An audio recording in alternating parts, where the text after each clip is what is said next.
So you're doing shows one after another, as we mentioned, over 400. And then your life changed. You're into politics. How did this happen? Oh, I was starring in a soap opera called Morning Star at NBC. I was under contract to Columbia Studios. And one day I was in makeup. And who walked in but Robert Kennedy, my big ad-lib, hello, Mr. Kennedy. Yeah. And when the star of one of their shows come in, and he was doing Meet the Press, they get the photographers out, they want to publicize it. And so we started to talk, and I told him how much I admired his brother and how much I admired him because of the mafia thing, how I admired that they were trying to clean up government. And so they cleaned up the Kennedys instead. Yeah. And he had also that electricity where you, that charisma where you just fall into the man's eyes. You're just mesmerized by this person. And he didn't act it. It wasn't like he was doing it. He just was who he was. Yeah. And gave me compliments. He's such a brilliant man. He said, I don't know how you people, you and my brother, me and John F. Kennedy had so much there you are, right up. Yeah, he said, how do you memorize, 30 pages of dialogue a day? And I said, you just do it, or you're not on the air the next day. He said, oh, that's amazing, I can't do that, but my brother could do it, and I admire people, and I'm standing there going, wow, what a clever man. And honest, too. I mean, he was really being very nice, and I said, well, if ever you,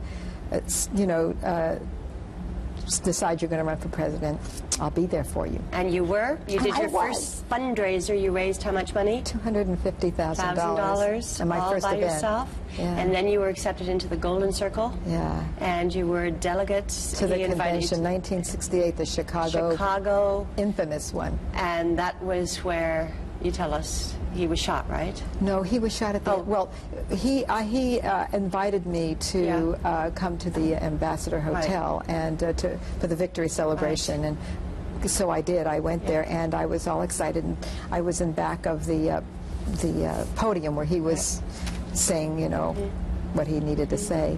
And as he came off the stage, this side was the kitchen, and no, excuse me, if you're coming this way, that side was the press room, this side was the kitchen, and I said, I'll escort him to the, because it was going to be another meeting with him, which I looked forward to.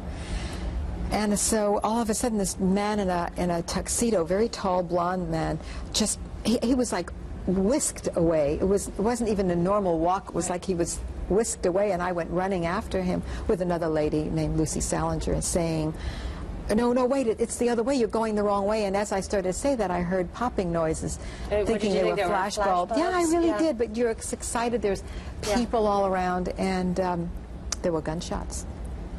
And I realized that as I got closer, and I saw Rayford Johnson and Rosie Greer run towards, but by this time, Sirhan Sirhan was up on it. I think there were so many gunshots, there had to be at least 12, so he wasn't the only man. So it wasn't just Sirhan Sirhan. How no many way. Do you figure there were? I'd say, because I relived it so many times, because the FBI came and visited me, minimum 12 to 15, a minimum of 12. So there were more people? I saw people dropping, and then I saw Robert Kennedy there, and I knew that, and I fainted dead away. I don't remember anything after that, except that I woke up with no shoes on and no belt on my dress and drenched with water, and I went, and then I gathered myself and went screaming the other way towards the press room, where I started screaming, he's dead.